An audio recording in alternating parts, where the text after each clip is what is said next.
परम श्रद्धेय सदगुरुदेव जी की पुण्य स्मृति में त्रिदिवसीय कार्यक्रम का आज दूसरे दिन का ये प्रथम सत्र है। कार्यक्रम का शुभारंभ बीजक पाठ से हुआ। तत्पश्चात भजन गायकों के द्वारा सुमधुर कंठ से सुंदर भजन सुने। अभी आप बिहार से पधारे हुए श्री अभय साहब जी के बहुत ही सुंदर विचार सुने। एक दिन तूफान कम हो जाएगा, एक दिन तूफान कम हो जाएगा, खुद बखुद पाषाण नम हो जाएगा, स्वर्ग चूमेगा धरा के बढ़ चरण, आदमी जब आदमी बन जाए। अगर आदमी सचमुच आदमी बन जाए, अच्छा आदमी बन जाए, तो घर परिवार समाज देश विश्व की अनेक समस्याओं का समाधान अपने आप हो जाए। आज इसकी सर्वाधिक आवश्यकता है।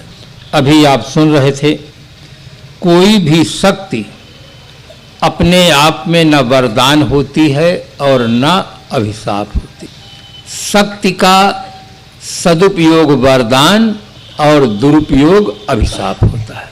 कोई भी शक्ति है। धन एक ऐसी शक्ति है, अगर उसका सदुपयोग हो तो आदमी का नाम अमर हो जाता है, और धन एक ऐसी शक्ति है, अगर उसका दुरुपयोग हो तो जीवन कलंकित हो जाता। लोग में कहावत है, हेल्थ इज वेल्थ, तंदुरुस्ती हजार नियामत है। आदमी की तंदुरुस्ती खूब अच्छी हो और उसकी बुद्धि भर अच्छी न हो तो आदमी आतंकवादी बन जाता है, अपहरण करता है, बलात्कार करता है, तो उसका स्वास्थ्य उसके लिए और समाज के लिए अभिशाप बन जाता। आदमी के पास कोई भी शक्ति हो, अगर उसका दुरुपयोग होगा तो वो शक्ति अभिशाप। दुरुपयोग और सदुपयोग का मूल कारण बाहर नहीं भीतर है।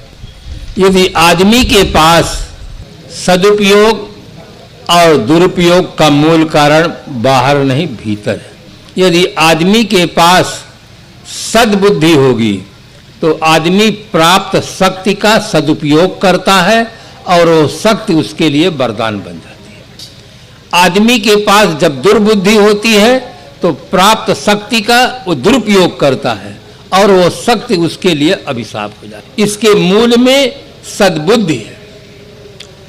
सद्बुद्धि, इसलिए गांधी जी ने अपनी प्रार्थना में कहा था, ईश्वर अल्लाह तेरे नाम और सबको सन्मत दे भगवान। गांधी जी राजनैतिक क्षेत्र में थे, वो कह देते सबको संपत्ति दे भगवान, तो राजनेताओं को गरीबी मिटाओ आंदोलन नहीं चलाना पड़ा। गांधी जी वास्तविकता को समझते थे।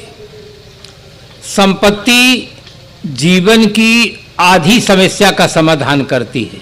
चाहे आदमी करोड़पति हो, चाहे अरबपति हो, चाहे खरबपति हो, जीवन की आधी समस्या का समाधान संपत्ति करती है, आधी का वो कभी नहीं कर सकती। केवल जीविकोपार्जन की समस्या का समाधान संपत्ति करती। भीतर अगर उसके पास सद्बुद्धि नहीं है तो अनेक दोष दुर्गुण जीवन में आ जाते हैं और आदमी एकदम अशांत हो जाता है। व्यवहारिक क्षेत्र में हम देखते भी हैं, जिनके पास कम पैसा होता है वे लोग बीड़ी पीते हैं, और जिनके पास ज़्यादा पैसा होता है वो सिगरेट पीते हैं, वो बीड़ी नहीं पीते। बड़े आदमी हैं, ऊंचे आदमी हैं, ऊंचे पद पर हैं, ऊंची चीज़ का चुनाव करते हैं। जिनके पास कम पैसा है वो लोग चाय पीते हैं, और जिनके पास ज़्यादा पैसा है वो ब्रांडी पीते हैं, क्योंकि उनके पास पैसा ज़्यादा है। अगर सद्बुद्धि नहीं होगी तो कोई भी शक्ति का वो सदुपयोग नहीं हो सकता है। इसलिए जीवन में सद्बुद्धि की सर्वाधिक आवश्यकता है। सद्बुद्धि मिले तो हमारा लोक भी सुंदर बने, परलोक भी सुंदर बने। सद्बुद्धि के अभाव में कैसी कैसी समस्याएं खड़ी हो जाती हैं। एक परिवार में सास और बहू थी। सास वृद्ध थी, पुराने जमाने की थी, बिल्कुल पैसेंजर गाड़ी लोकल। बहू जो थी सुपर फास्ट। दोनों के विचारों में जमीन आसमान जैसा अंतर था। कहीं भी आप संघर्ष देखेंगे तो वो विचारों का ही संघर्ष है। दोनों में तालमेल नहीं बैठता था। कुछ दिनों के पश्चात बहू रानी को एक बेटा हुआ। वो अपने बेटे को तेल लगाकर माताएं गाल में काला काला लगा देती हैं। किस लिए लगाती हैं? उनका अपना एक विश्वास है कि मेरे लाल को कुछ हो न जाए, किसी की नजर न लग जाए, इसलिए गाल में काला काला लगा देती है। और इस अंधविश्वास का इतना प्रचार हो गया कि आज किसान लोग अपने मिर्चा की खेती में काली हंडी बांधने लगे कि काली हंडी बांधो जिससे मिर्चा में कोई गड़बड़ी न हो। और अमीर लोग क्या करने लगे हैं? काली हंडी मकान के ऊपर बांधने लगे हैं कि किसी की नजर न लग जाए। ये घोर अंधविश्वास है। तो बहू रानी अपने बेटे को तेल लगाकर मुख में काला काला लगा करके आंगन में रख देती है, अंदर काम करने चली जाती है। आप बच्चों को देखेंगे तो ये कभी अचानक अपने आप मुस्कुराते रहते हैं, भीतर संस्कारों का प्रवाह बहता है। बच्चा कोमल था, मुस्कुरा रहा था। सास बाहर गई थी, जैसे दरवाजा खोलती है, बीच आंगन में बच्चे को मुस्कुराते देख लेती है, उसके मन में ममता उमड़ती है, बच्चे को उठाकर प्यार करने लग जाती है, चूमने लग जाती है। इतने में बहू रानी अंदर से निकल करके देख लेती है कि मुझसे विरोध रखती है और मेरे बेटे को उठाकर चूमती और प्यार करती है। जोश में आ जाती है। जो आदमी जोश में आ जाता है वो होश खो बैठता है। इसीलिए जवानी में जोश तो होता है पर होश नहीं होता है। अब वृद्धों के पास होश होता है पर जोश नहीं होता है। होश और जोश दोनों का संगम होना चाहिए, दोनों का मेल होना चाहिए। जोश में आकर के न कहने योग्य बात कह दे बैठती है। अपनी सास को कहती है, असल की हो तो मेरे बेटे को आज से कभी छूना नहीं। बहुत बड़ी बात कह देती है बंधुओं। बात से बात उलझ जाती है, बात से बात सुलझ जाती है। बात से विश्वास जन्म लेते हैं, बात से आस झुलस जाती है। हर बात हर किसी से कही नहीं जाती, हर बात हर किसी से सही नहीं जाती। गुजारने को जिंदगी गुजर जाती है अकेली, मगर हर किसी को किसी के बिना रही नहीं जाती। बात में बड़ी विलक्षण शक्ति होती है। बात आदमी को हंसा भी सकती है, रुला भी सकती है। बात आदमी को बोलते बन जाए तो पराये आदमी भी अपने बन जाते हैं, बात न बोलते बने तो अपने भी पराये हो जाते हैं। बहुत बड़ी बात सास को कह दी। सास माँ के समान आदरणीय होती है। जैसे एक माँ ने जन्म दिया, दूध पिलाया, चलना सिखाया, भाषा सिखाया, प्यार से पाला पोसा बड़ा किया, दूसरी माँ सास है जो आपको जीवन साथी तैयार करके दिया है, आपका उसमें कुछ भी नहीं लगा। सास माँ के समान आदरणीय होती है, किंतु भीतर जब दुर्बुद्धि होती है तो भाषा बिगड़ जाती है, स्वभाव बिगड़ जाता है, व्यवहार बिगड़ जाता है। दुर्बुद्धि के कारण से वो सास को कह देती है, इतनी बड़ी बात कह देती कि असल की हो तो आज से मेरे बेटे को कभी छूना नहीं। सास कहती है, बहू रानी तू होश में है कि नहीं? अगर मैं भी कह दूं कि तू असल की हो तो आज से मेरे बेटे को कभी छूना नहीं, बता तेरी दशा क्या होगी? मैं भी कह दूं कि तू असल की हो तो आज से मेरे बेटे को कभी छूना नहीं, तो बता तेरी दशा क्या होगी? इतना सुनते ही बहू रानी का सारा अहंकार चूर हो जाता है। तुरंत चरणों पर गिर पड़ती है, हाथ जोड़ती, माफी दीजिए, आप ऐसा नहीं कहें, आप ऐसा। ये दुर्बुद्धि है। दुर्बुद्धि के कारण से एक आदमी वो है जो दिन भर श्रम करता है और सायंकाल बोतल की दुकान में चला जाता है, बोतल पीता है। पत्नी परेशान, बच्चे परेशान, आसपास के लोग परेशान, देश में एक बहुत बड़ी समस्या खड़ी हो जाती है। और जिसके पास सद्बुद्धि है उसको फ्री में दो तो छूता ही नहीं। पीने की बात तो बहुत दूर की हो गई है। एक सब कुछ कमा करके दे करके पीना चाहता है और एक को फ्री में दो तो वो छूना नहीं चाहता। पीने की बात तो बहुत बड़ी दूर है। कितना बड़ा अंतर है। एक व्यक्ति जिस पदार्थ के लिए लालायित है कि हमें मिल जाए, कुछ भी मूल्य चुकाना पड़े तो हम चुका देंगे, और एक व्यक्ति है कि उसको छूना ही नहीं चाहता।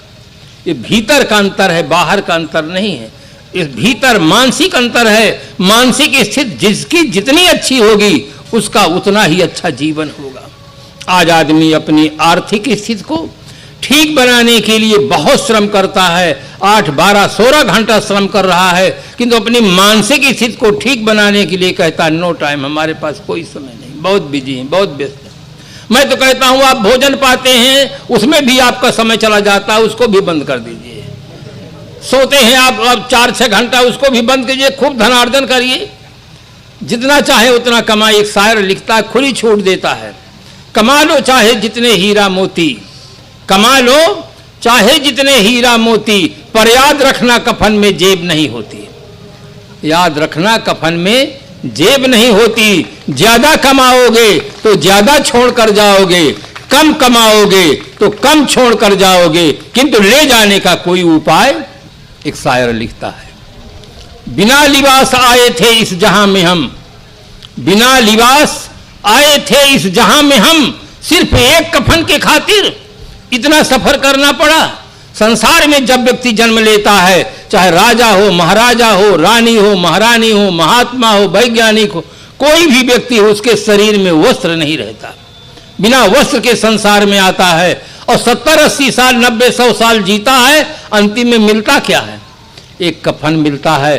पद मिला वो भी छूट गई, पत्नी बच्चे जो कुछ मिले सब यहीं छूट जाता है, सिर्फ एक कफन की खातिर इतना सफर करना पड़ा। हर आदमी को चाहिए कि जैसे आर्थिक स्थिति को ठीक करने के लिए हम हर संभव प्रयास करते हैं, इसी प्रकार से हमें अपनी मानसिक स्थिति को ठीक करने के लिए हर संभव प्रयास करें। मानसिक स्थिति अच्छी हो जाएगी तो हमारा लोग भी सुंदर बनेगा, परलोक भी सुंदर बनेगा। तभी कहावत है कि मन चंगा तो कठौती में। हर आदमी का अपना अनुभव है। जिस दिन मन में कोई टेंशन नहीं, कोई तनाव नहीं रहता है, उस दिन ऐसा लगता है कि आज का दिन बहुत अच्छा रहा।